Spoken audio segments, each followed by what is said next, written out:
Waalaikumsalam warahmatullahi wabarakatuh. Baik, anak-anakku sekalian, sekarang adalah pelajaran PKN. Gimana, sehat? Sehat. Alhamdulillah. Ya, nah sebelum belajar dimulai, alangkah baiknya kita berdoa dulu. Silakan KM untuk dipimpin. Teman-teman, sebelum mengawali kegiatan hari ini, alangkah baiknya berdoa terlebih dahulu. Berdoa di dalam hati dimulai. Berdoa selesai. Oke. Nah, baik anak-anakku sekalian, sebelum pelajaran dimulai, Bapak akan mengabsen dulu kira-kira kelas 8G ini berapa orang yang tidak masuk? KM berapa orang? Ada 2 orang. Satu siapa? Tina sakit sama Rana. Jadi kelas 8G 2 orang yang sakit ya. Mudah-mudahan kita doakan teman kita yang sakit cepat sembuh. Amin ya Allah ya Rabbal alamin. Ya. Nah, itulah baik anak-anak sekalian, sebelum kita mulai pembelajaran PKN ya, Bapak ingin menanyakan dulu ya pelajaran-pelajaran sebelumnya. Kemarin terkait dengan pelajaran yang telah Bapak kupas, diantaranya adalah negara kesatuan, betul kan? Jadi negara kesatuan, ada juga negara sebagai negara republik, dan negara hukum, dan satu lagi negara sebagai kedaulatan negara. Nah, sebelumnya mungkin Bapak tanya, apa yang dimaksud dengan negara kesatuan? Coba. Apa yang dimaksud dengan negara kesatuan? Negara Indonesia terdiri dari beberapa pulau. Nah, yang dimaksud negara kesatuan itu bagaimana? Ini Bapak mengulang pertanyaan yang berikutnya yang kemarin. Negara kesatuan itu menurut pendapat kamu bagaimana? Ya, negara kesatuan. Ya, siapa namanya? Jaki ya, Jaki. Negara kesatuan itu jadi sebuah wilayah dari negara tersebut yang disatu, jadi nggak ada negara di wilayah lainnya. Oke, bagus. Jadi katakan. Ya, apa yang dikatakan Jaki itu luar biasa, bahwa negara kesatuan beberapa pulau-pulau yang disatukan menjadi satu sehingga menjadi negara kesatuan yang utuh, atau kita kenal dengan Negara Kesatuan Republik Indonesia atau NKRI harga mati. Jadi NKRI harga mati. Itu ya, tuh negara kesatuan. Coba kamu tahu nggak berapa provinsi yang ada di kita? Berapa? 30? Nah, ada 38 provinsi yang ada di kita, khususnya di Indonesia ya. Coba provinsi, sebutkan 3 provinsi yang terbesar. Ya? Jawa Barat, Jawa Timur. Ya, jadi Pulau Jawa, Jawa Barat, Jawa Timur. Nah, itu tepuk tangannya. Luar biasa. Ya. Nah, oke, anak-anak sekalian, kita sebelumnya lihat kepada materi yang berikutnya, yaitu sekarang yang akan membahas, kemarin negara kesatuan, sekarang negara hukum. Jadi Indonesia itu sebagai negara hukum. Ya, nah Bapak King sebelumnya Bapak akan membuatkan dulu tujuan pembelajaran di sini. Tujuan pembelajaran di sini ya, dengan negara, konten materi pengertian negara hukum, tujuannya supaya kamu memahami terkait dengan hukum yang ada di Indonesia. Ini ya, tujuan pembelajaran yang akan diberikan terkait konten materi pengertian negara hukum adalah bahwa dalam nanti kamu diskusi, kamu bisa melihat ya secara nyata bagaimana aspek hukum yang betul-betul terjadi di Indonesia atau di masyarakat. Yang ketiga, kamu bisa nanti menggambarkan ya pelanggaran-pelanggaran hukum yang ada khususnya di Indonesia atau aturan-aturan hukum yang ada di Indonesia ini.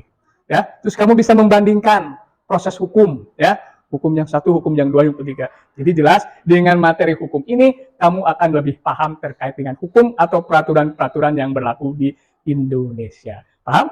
Nah, ya. Nah, sebelum kita kepada materi pengertian negara hukum, alangkah baiknya kita berdiri, kita menyanyikan lagu Bangun Pemuda-Pemudi.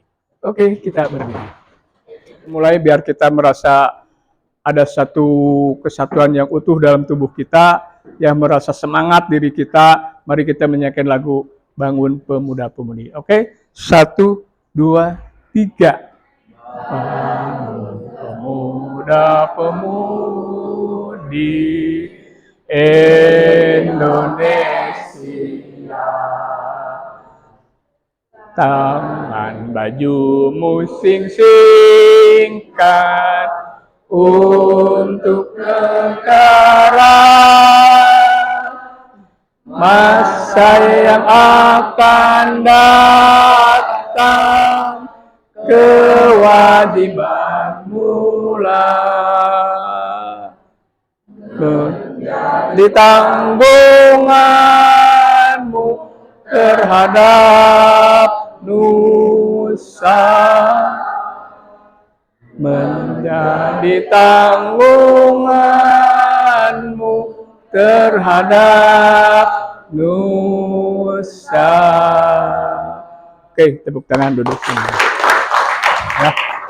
Jadi apapun yang terjadi bahwa pemuda adalah segala-galanya. Mari kita bangun pemuda dan pemudi. Kamu seorang pemuda sebagai harapan bangsa yang nantinya akan meneruskan perjuangan bangsa Indonesia. Oke, paham? Baik.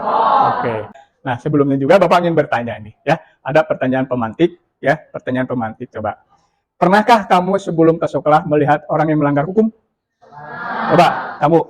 Ya. Ada yang seorang karyawannya tidak memakai helm. Tuh, bagus. Jadi kamu begitu ke sekolah, melihat orang melanggar hukum, mengendari sekolah tanpa helm. Melanggar hukum nggak? Jelas melanggar hukum. Ada lagi, coba. Ketika kamu ke sekolah, ya. Melihat seorang pengendara terburu-buru dan harus merah. Nah, bagus. Ada beberapa orang pengendara di stopan terburu-buru, akhirnya dia melabrak. Itu melanggar hukum nggak? Melanggar hukum. Jelas. Nah, kalau begitu Bapak pertanyaan pemantik yang kedua. Mengapa hukum harus ditegakkan? Ya? Biar tidak seenaknya. Biar tidak seenaknya. Bagus, tepuk tangan. Ada lagi? Coba, ada lagi? Supaya tidak celaka, supaya tertib. Oke. Ada lagi? Itu lagi? Ya? Biar ada keadilan, jadi semua itu sama. Betul, bagus. Bahwa hukum harus ditegakkan untuk mencari keadilan. Ya, untuk mencari keadilan. Jadi intinya kita ini harus mencari keadilan. Jadi tujuan hukum adalah untuk mencari keadilan. Paham? Nah. Dengan Indonesia negara hukum. Di sini ada beberapa contoh pelanggaran-pelanggaran hukum. Coba kamu lihat gambar satu apa? Nah, ini apa yang kamu lihat pelanggaran hukumnya? Anak ini melanggar hukum. Hukum apa pelanggarannya? Lalu lintas. Secara aturan bolehkah berdua? Tidak boleh. Ini anak di atas umur, di bawah umur? Di bawah. Melanggarkah? Melanggar. Ini bukti pelanggaran aturan lalu lintas yang digunakan oleh anak sekolah. Ya, jadi anak sekolah itu tidak boleh menggunakan motor dengan syaratnya harus mempunyai SIM.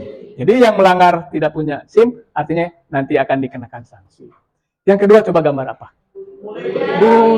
Bullying ya ini. Bolehkah bully? Tidak boleh. Aturan hukum tetap bahwa tidak boleh membullying ya. Gambar yang ketiga. Ini apa? Demo atau tawuran ya. Bolehkah tawuran? Tidak boleh. Ini pelanggaran hukum sama ya. Nah, ini Bapak memberikan beberapa contoh pelanggaran-pelanggaran hukum yang ada di sini. Nah, itulah ya. Nah, kita lihat. Nah, tugas yang sekarang untuk kalian, kamu membuat poster pelanggaran hukum. Dan artikelnya ditulis ya. Itu gambarnya apa gitu. Kamu silakan dibagi kelompok sesuai dengan LKPD, nanti Bapak lihat ya LKPD ya. Ini LKPD yang dibuat untuk kalian bekerja dalam kelompoknya. Yang pertama adalah langkah-langkah. Buatlah kelompok masing-masing 6 orang atau disesuaikan dengan kondisi sekolah. Kamu cukup membuat 4 kelompok ya. Yang kedua, mencari peraturan hukum yang berlaku di masyarakat. Kontennya peraturan hukum yang berlaku di masyarakat. Contoh misalkan kelompok subtugasnya, kelompok 1 aturan hukum di sekolah. Atau ya kelompok 2 aturan hukum tentang sampah. Kelompok 3 aturan hukum tentang rokok. Kelompok 4 aturan hukum tentang lalu lintas.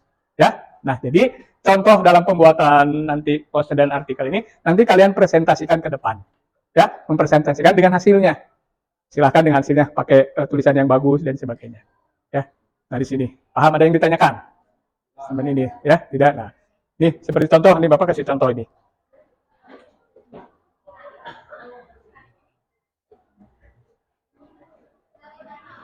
Nih, contoh poster artikel hukum. Ya, ini contoh. Jadi, kamu mencari peraturan hukum, ini dilarang parkir di depan, ini contoh. Kamu cari perda nomor berapa, ya, peraturan daerahnya nomor berapa, pasal berapa, bunyinya apa, sanksinya bagaimana, ya, terus berlakunya untuk siapa. Jadi nanti dalam itu kamu dijelaskan, ya, dalam LKPD ini. Ini contoh poster yang akan kamu buat dan artikel. Contoh ini ada 3 contoh. Ini peraturan daerah Kabupaten Kotip Timur, Perda nomor 6 tahun 2018 tentang pajak daerah. Ya, kamu cari ya. Yang kedua, misalkan ini dilarang parkir di depan pintu. Yang ketiga, pelanggaran protokol kesehatan. Kemarin contoh ya. Contohnya, Perda Porkes Kotim. Jadi tidak Kalau itu ada dendanya, ya jelas video ininya, tegurannya dan sebagainya.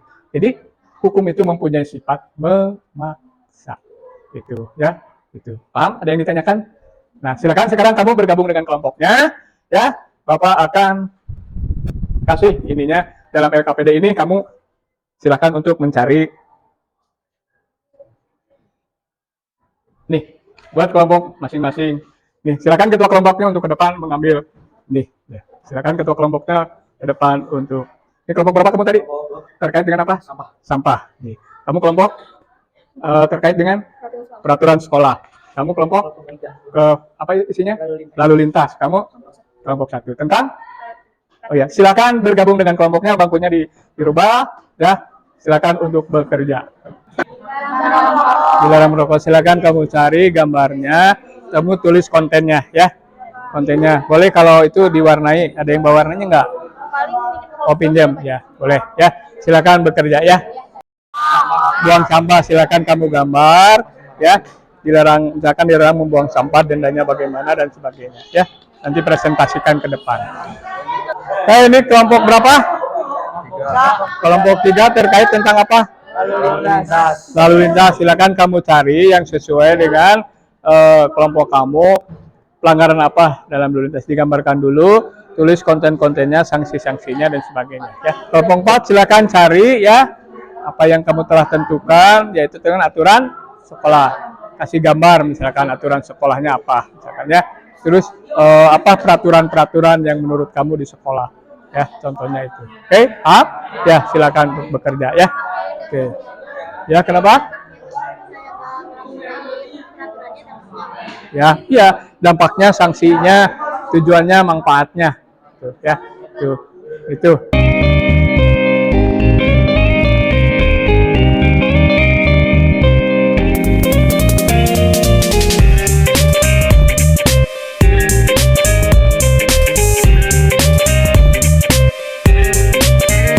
Ya, tadi Bapak telah memberikan tugas, maka tugas kamu sudah selesai. Sekarang akan mempresentasikan tugas-tugas yang kalian dibuat. Ada 4 tugas, 4 kelompok. Tugas pertama adalah akan mempresentasikan aturan-aturan hukum di sekolah. Jadi kelompok 1 akan membahas tentang aturan hukum di sekolah. Kelompok 2 akan membahas aturan-aturan hukum tentang sampah. Contohnya ini hasil karyanya dilarang membuang sampah sembarangan. Kelompok 3, aturan-aturan hukum tentang berlalu lintas di jalan. Ini dilarang menerobos lampu merah. Nanti kelompoknya masing-masing akan mempresentasikan. Yang keempat, kelompok aturan hukum tentang rokok. Contoh, kawasan dilarang merokok ya. Nah, untuk itulah mari kita mempresentasikan hasil karya kalian ya. Untuk itu Bapak panggil kelompok 1 untuk ke depan untuk membahas tentang aturan sekolah.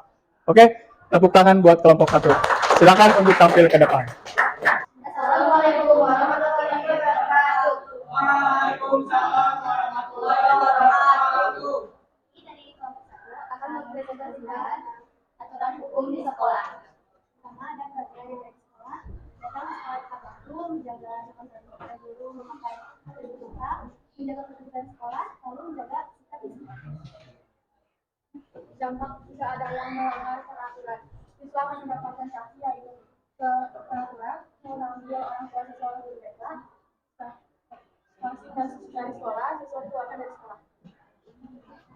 Solusi mengatasi siswa yang melanggar peraturan: 1. Memberikan teguran secara lisan. 2. Memberikan peringatan. 3. Pembuatan surat atau perjanjian. Dia yang bersangkutan bersama orang tuanya agar yang bersangkutan tidak mengulangi lagi pelanggaran yang diperbuatnya dan diberikan sanksi yang berat seperti stalling, bahkan dikeluarkan dari sekolah.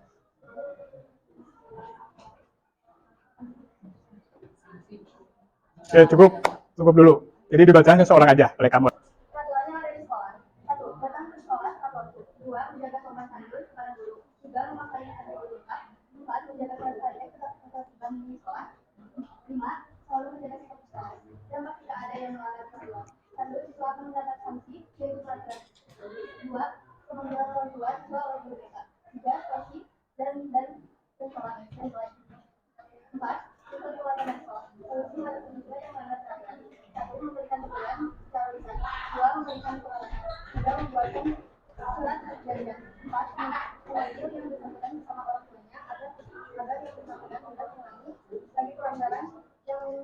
membuatnya dan diberikan sanksi yang berat seperti diskors, bahkan dikeluarkan dari sekolah. Hal ini jika ada pelanggar aturan. Satu, teguran terhadap siswa. Dua, pemanggilan orang tua siswa berbeda.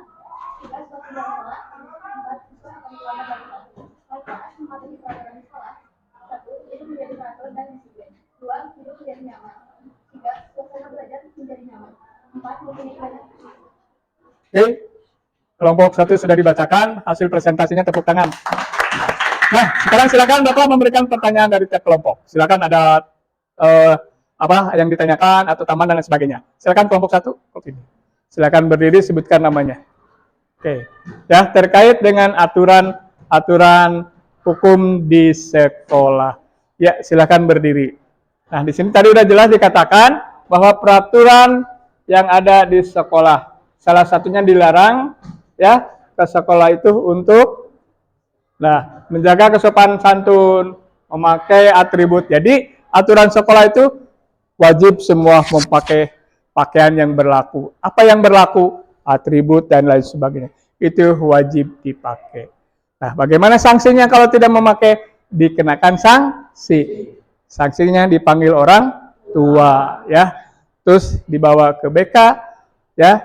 Kalau memang nanti sanksi ke-1, ke-2, ke-3 bisa mungkin dikeluarkan. Lihat dari dulu aturan atau berat dan tidaknya. Nah, silakan untuk yang bertanya dari kelompok yang lain, ya, yang terkait dengan aturan sekolah. Yang sudah siap, saya acungkan tangan, ya, berdiri. Berdiri, sebutkan namanya. Ya. Kelompok 3, ya, pertanyaan dari kelompok 3, ya. Apakah setiap sekolah menerapkan peraturan tersebut? Bagus, siapa namanya? Ridwan, tepuk tangan. Pertanyaannya, apakah setiap sekolah memberlakukan aturan sekolah? Nah, silakan untuk dijawab dari kelompok. Silakan. Setiap sekolah pasti ada aturan masing-masing karena supaya siswanya disiplin dan menjaga aturan yang Oke, jadi setiap sekolah itu pasti ada aturan-aturannya. Tepuk tangan. Pertanyaan yang kedua, silakan. Siapa lagi yang mau bertanya? Ya, siapa namanya? saya Anissa Barangka dari kelompok 4 izin bertanya. Ya, silakan dari kelompok 4. Di sanksinya tuh ada sampai 3 sanksi. Kalau sampai SP3 tuh biasanya sampai di DO kan. Apakah itu berlaku di dalam peraturan sekolah? Oke, bagus, tepuk tangan. Bahwa aturan sekolah itu ada aturan 1, aturan 2, aturan 3 sampai di DO ataupun dikeluarkan. Pertanyaannya, apakah berlakukah peraturan tersebut di SMP 43? Silakan. Misalnya yang diulang-ulang sampai beberapa kali sampai beberapa kali SPK itu masuk di DO. Ada masih ada melanggar jadi mendapatkan SP. Iya. Artinya kesimpulannya berlaku kan? Iya. Jadi sama berlaku apa yang tadi katakan di sekolah pun berlaku, ya. Bagi yang melanggar sekolah dikenakan sanksi, dikeluarkan. Jadi untuk yang SMP juga berlaku. Oke, tepuk tangan buat kelompok 1. Silakan untuk duduk kembali.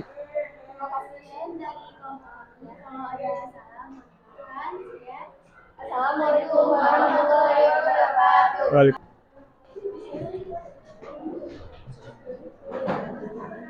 Siap-siap pertanyaan buat kelompok 3.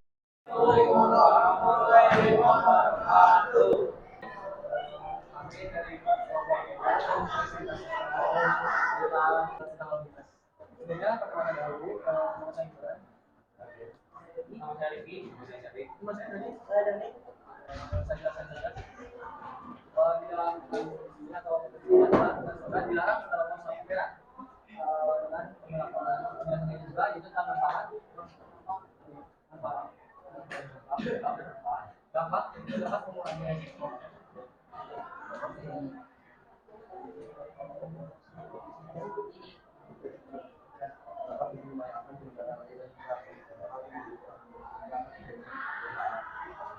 Penyebabnya jadi misalkan dulu atau sedang keadaan darurat.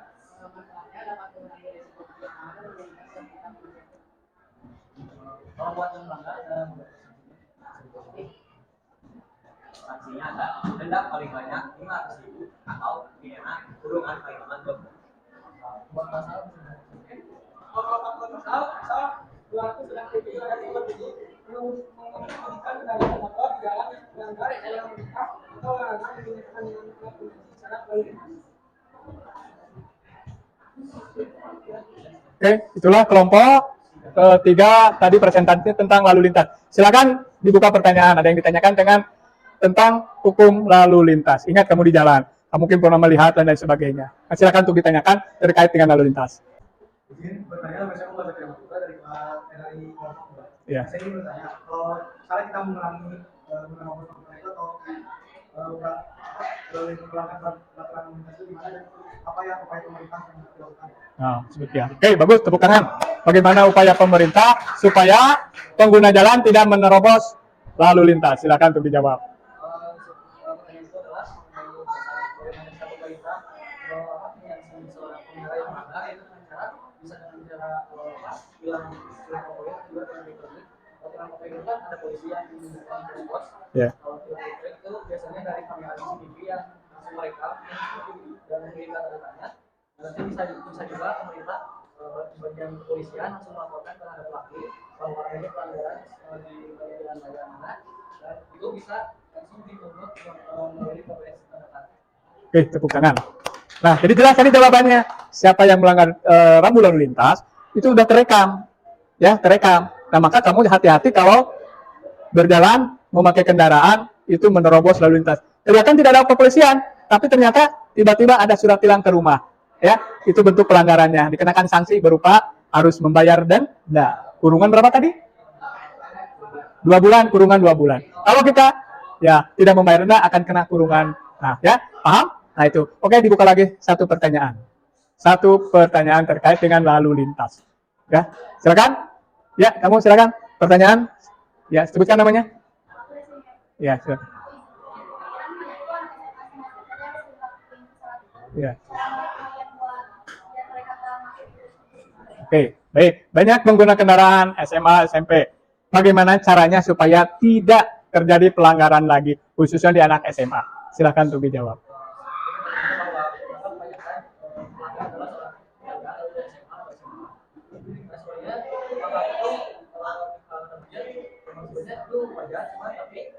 Menjadi sebuah kesalahan dari kalangan mereka yang mengisi atau yang di bawah umur 18 tahun dan itu bisa berakibat fatal untuk keselamatan mereka.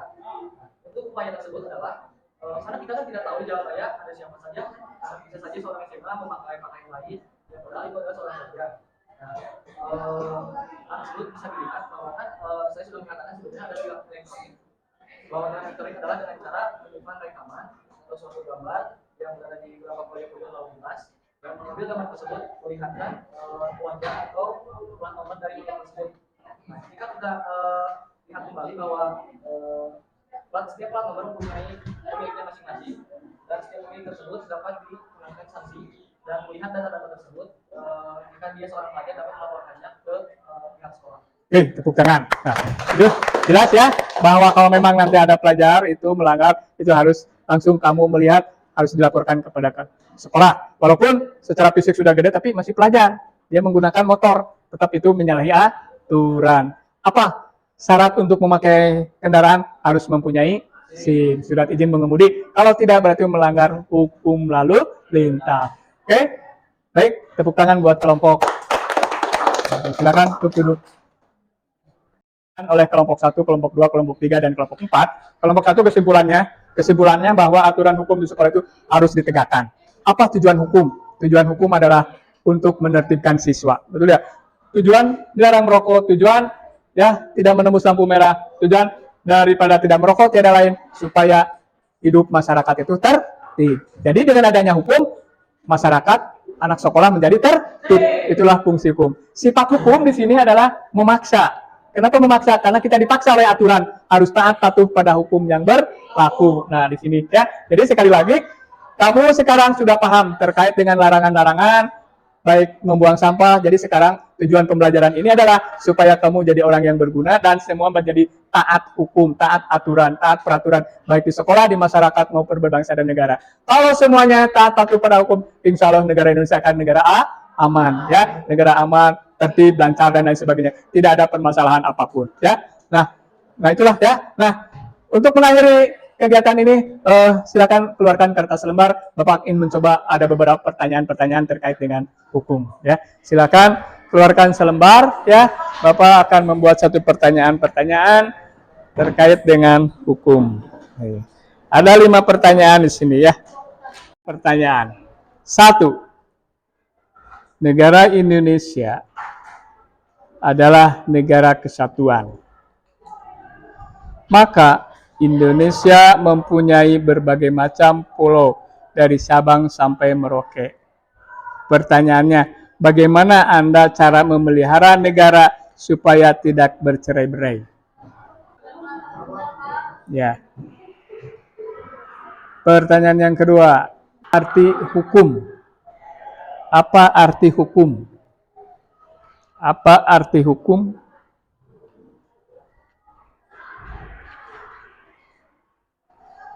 Yang kedua, sebutkan manfaat hukum. Sebutkan 2 manfaat hukum. 3, 4, sebutkan tujuan hukum. Nomor 5 terakhir, bagaimana seandainya kalau di negara kita tidak ada hukum? Silakan kerjakan.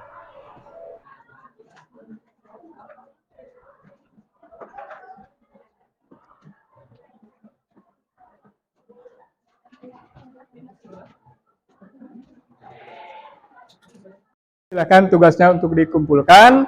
Tadi kembali lagi, ya. Silakan untuk dikumpulkan. Ya, soal-soal yang telah Bapak berikan untuk dikumpulkan, ya. Nanti Bapak akan dinilai, ya, terkait dengan diskusi. Jadi ada nilai kelompok, ada nilai kelompok, ada nilai individu, ya. Sudah semuanya? Baik, anak-anakku sekalian. Materi tentang hukum berakhir, ya. Kita nanti kembali lagi ke materi yang berikutnya. Untuk mengakhiri kegiatan ini, mari kita berdoa. Silakan KM untuk dipimpin.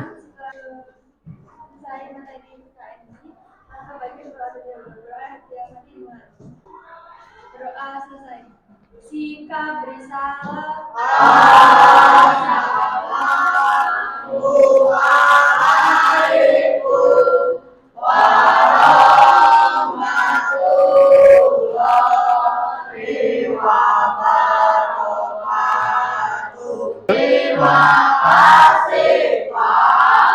Terima kasih.